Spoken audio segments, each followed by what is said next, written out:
आवाज लगाकर थक जाता है पर कोई नहीं आता और इस तरह अब सुबह से शाम तक उसके ठेले पर कोई भी ग्राहक पानी पूरी खाने के लिए नहीं आता। सुबह से शाम हो गई, पर किस्मत तो देखो, एक ग्राहक मेरी दुकान पर नहीं आया। मुझे तो समझ नहीं आ रहा कि मैं अपना घर कैसे चलाऊं। उदित खुद से ये बात बोल ही रहा होता है कि तभी वहाँ एक औरत आती है और कहती है, अरे उदित भाई, कितने की दे रहे हो पानी पूरी? बहन जी, 10 रुपए प्लेट है, आपके लिए लगा दूं? ठीक है भाई, लगा दो, लेकिन चटपटा अच्छा रखना। मुझे चटपटा खाना बहुत अच्छा लगता है। बहन जी, आप पानी पूरी खाकर तो देखिए, आपको बहुत ज्यादा पसंद आएंगी। जैसा आपको चाहिए मैं वैसा ही पानी पूरी बनाता हूँ। उदित ये बोलता है और उसे पानी पूरी खिलाता है। औरत पानी पूरी खाकर देखती है। पहली पानी पूरी खाते ही उसके दांतों में ठंडक महसूस होती है और वो आधी पानी पूरी थूक देती है।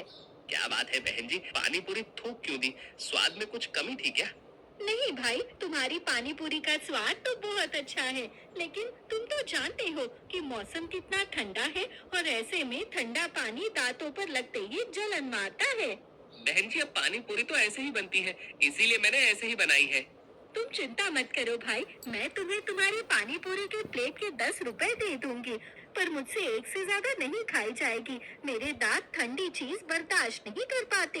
कोई बात नहीं बहन जी, जब आपने पानी पूरी खाई ही नहीं तो आप मुझे किस चीज के पैसे देंगी? मुझे कोई पैसे नहीं चाहिए, मैं जो भी कमाता हूँ मेहनत का कमाता हूँ।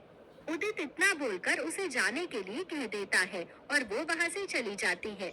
सुबह से शाम तक उदित की जैसे तैसे 3 से 4 प्लेट पानी पूरी ही बिकती है और वो पैसे लेकर घर आ जाता है और वो पैसे वो अपनी बीवी के हाथ में रखता है। अजी, इन पैसों से क्या होगा? इन पैसों से हम हमारा गुजारा कैसे कर पाएंगे? शायद इसीलिए भगवान ने मुझे बांझ रखा है, क्योंकि हमारे पास बच्चों को पालने के लिए पैसे भी नहीं है। रेखा, तुम्हारा पति थका हारा काम करके आया है और तुम उसे आते ही सुना रही हो। मैं क्या करूं अगर मेरी पानी पूरी नहीं बिकती है तो? और खबरदार, जो अगली बार खुद को बांझ बोला तो। माफ करना जी, मुझे खुद समझ में नहीं आ रहा कि इस गरीबी में हम लोग अपना गुजारा कैसे करेंगे, इसलिए भावनाओं में मेरे मुंह से ये सब बातें निकल गई। कोई बात नहीं रेखा, मैं समझता हूँ कि तुम इस गरीबी में कैसे गुजारा कर रही होगी। घर में जो भी है वो तुम ले आओ, वही खाकर हम आज सो जाते हैं। जिसके बाद अब रेखा खाना लगा देती है और उदित और रेखा प्याज रोटी खाकर सो जाते हैं। ऐसे ही गरीबी में उदित अपना गुजारा कर रहा था। समय गुजरता है और एक दिन उदित ने ठेला लगाते हुए अपनी पत्नी से कहा, रेखा, तुम तो जानती ही हो कि ठंड बहुत ज्यादा है। एक काम करो, मेरे लिए एक बोतल में पानी भर कर दो। पानी को गर्म कर देना और उसके आसपास कपड़ा लपेट देना, ताकि वो ज्यादा देर तक गर्म रहे। रास्ते में प्यास लगती है तो ठंडा पानी पिया नहीं जाता।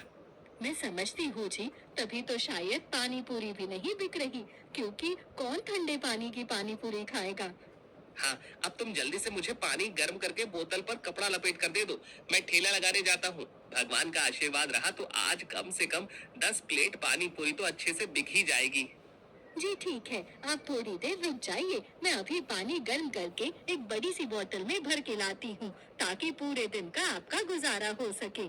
रेखा रसोई में जाती है और पानी गर्म करके एक बोतल में भर देती है और उसके आसपास कपड़ा लपेटकर उदित को दे देती है। उदित भी ठेले पर उस बोतल को रखकर पानी पूरी बेचने के लिए गांव की गलियों में निकल पड़ता है। गोलगप्पे खा लो, गोलगप्पे 10 रुपए प्लेट, 10 रुपए प्लेट। एक बार खाओगे बार बार आओगे, ऐसे गोलगप्पे कहीं नहीं पाओगे। उदित बोल बोल कर गलियों में गोलगप्पे बेच रहा था, लेकिन कोई भी उसके गोलगप्पे खाने आने को तैयार ही नहीं था। उसे प्यास लगती है और वो पानी पीता है और खुद से कहता है, कब से घूम रहा हूँ लेकिन कोई भी मेरे गोलगप्पे खाने के लिए नहीं आ रहा। ये तो अच्छा हुआ कि मैंने रेखा को बोलकर आज गर्म पानी ले लिया था। इससे सर्दी से राहत मिल जाएगी। उदित ये बोलता है और उसे उस औरत की बात याद आती है और उसने कहा, इतने ठंडे मौसम में जब मैं ठंडा पानी पी नहीं रहा तो लोग ठंडा गोलगप्पा कैसे खाएंगे? मुझे उन लोगों के बारे में सोचना होगा, अगर मुझे अपना काम बढ़ाना है तो। बहुत सोचने के बाद में उदित के दिमाग में एक तरकीब आती है और वो खुद से कहता है, अगर मैं इस मौसम में गर्म गोलगप्पे बनाकर बेचूं तो लोगों को जरूर पसंद आएंगे, क्योंकि लोगों को ठंडे पानी से दिक्कत है, मेरे गोलगप्पे से नहीं। ये सोचकर अब उदित अपने गर्म पानी की बोतल का पानी गोलगप्पे के पानी में मिक्स कर देता है, जिससे गोलगप्पे का पानी गर्म हो जाता है और अब गलियों में घूमता है और जोर जोर से आवाज लगाता है। गोलगप्पे, गर्मा गर्म गोलगप्पे, एक बार खाओगे बार बार आओगे, ऐसे गोलगप्पे कहीं नहीं पाओगे, मात्र 15 रुपए में। उदित ऐसे ही आवाज लगाता है और वो हार नहीं मानता, क्योंकि उसे खुद पर पूरा भरोसा था।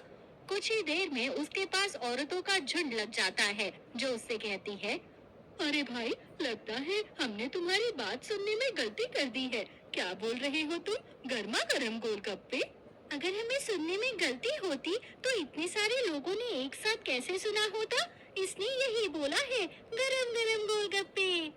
उदित इतनी सारी औरतों को एक साथ अपने ठेले पर देखकर खुश हो जाता है और कहता है, हाँ बहन जी, ये गर्मा गर्म गोलगप्पे हैं, एक बार खाकर तो देखिए, आपको बहुत पसंद आएंगे।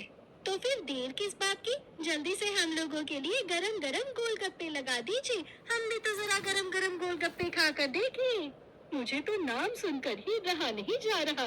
जरूर ये गोलगप्पे अनोखे होंगे, तभी तो तुमने इनका नाम इतना अनोखा रखा है।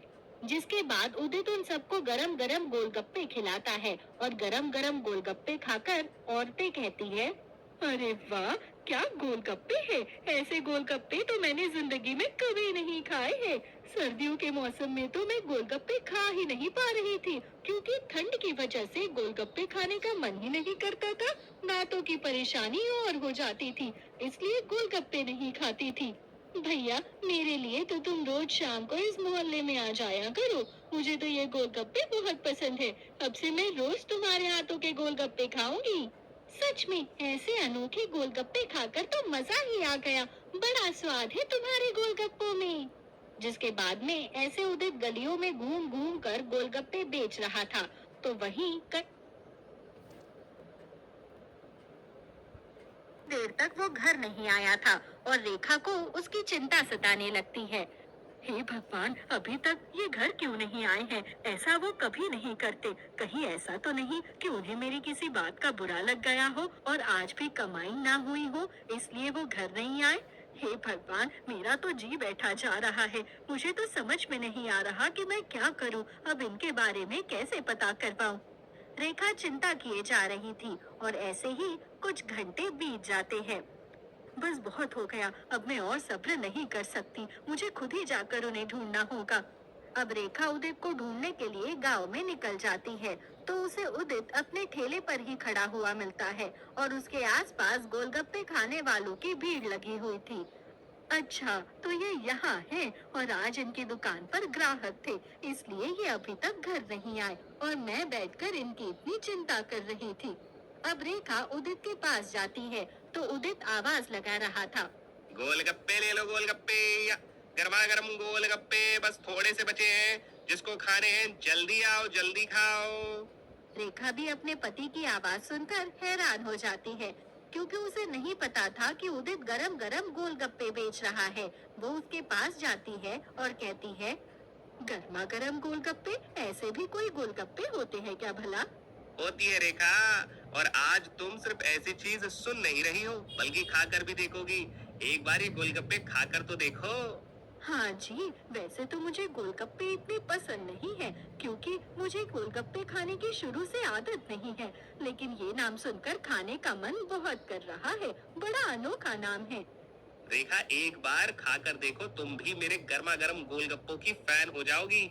जिसके बाद अब उदित रेखा को गरम गरम गोलगप्पे लगाकर दे देता है और गोलगप्पा खाते ही रेखा कहती है, ये गोलगप्पे नहीं है, बल्कि हमारी सोई हुई किस्मत की चाबी है। आपको पता है, गांव के अंदर ये गरम गरम गोलगप्पे बहुत बिकेंगे। मैं भी यही चाहता हूँ रेखा, भगवान करे ऐसा ही हो। जिसके बाद कुछ दिन गुजरते हैं। उदित के गरम गरम गोलगप्पे गांव में खूब बिक रहे थे। हर कोई गोलगप्पे खाने के लिए कतार में खड़ा रहता। कुछ दिनों के बाद में उदित रेखा की आंखों पर पट्टी बांधकर उसे लेकर आता है और कहता है, आज हमारा सपना साकार होने जा रहा है। मैं तुम्हें एक ऐसी जगह लेकर आया हूँ जहाँ जाकर तुम खुश हो जाओगी। पर उस जगह को तो मैं तभी देख पाऊंगी ना, जब आप मेरी आंखों से ये पट्टी हटाओगे। हाँ बाबा, रुक जाओ, इंतजार का फल मीठा होता है। अब रेखा की आंखों से जैसे ही उदित पट्टी हटाता है तो सामने उदित की एक बड़ी सी दुकान थी जिस पर लिखा था गरम गरम गोलगप्पे की दुकान। यहाँ पर ठंडा और गर्म दोनों तरह के गोलगप्पे खिलाए जाएंगे। मैं ये क्या देख रही हूँ, आपने गोलगप्पे की दुकान खोल दी। भगवान ने हमारी सोई हुई किस्मत को जगा दिया। ये सब उन इन्फ्लुएंसर्स की वजह से हो पाया है जिसने मेरे ठेले की वीडियो बनाकर अपने YouTube चैनल पर डाल दी और सब लोग गर्मा गर्म गोलगप्पे खाने के लिए आने लगे हैं। ये तो बहुत अच्छी बात है जी। बस यही नहीं, अब तो लोग मुझसे तरह तरह के गोलगप्पों की मांग कर रहे हैं। चॉकलेट वाले गोलगप्पे, पान वाले गोलगप्पे। मैं सोच रहा हूँ कि मैं हर तरह के गोलगप्पों की दुकान खोल लूँ। अजी, फिर आपने इस दुकान का नाम ये क्यों रखा है? आप इस दुकान का कुछ और भी तो नाम रख सकते थे। जब हमारे पास कुछ नहीं था तो इसी गर्मा गर्म गोलगप्पे ने हमारी सोई हुई किस्मत जगाई। इसीलिए उसी के नाम पर मैंने अपनी दुकान का नाम रखा गर्मा गर्म गोलगप्पे। सच में मुझे बहुत खुशी है कि अब हमारी सोई हुई किस्मत जाग जाएगी। मुझे उम्मीद है कि भगवान हमें अब जल्दी से एक संतान दे देगा। तुम बिल्कुल भी चिंता मत करो रेखा। अब मैं तुम्हें अच्छे से अच्छे डॉक्टर को दिखाऊंगा और खुद को भी, और हम पता करेंगे कि आखिर हमें संतान क्यों नहीं हो रही। सोनम के साथ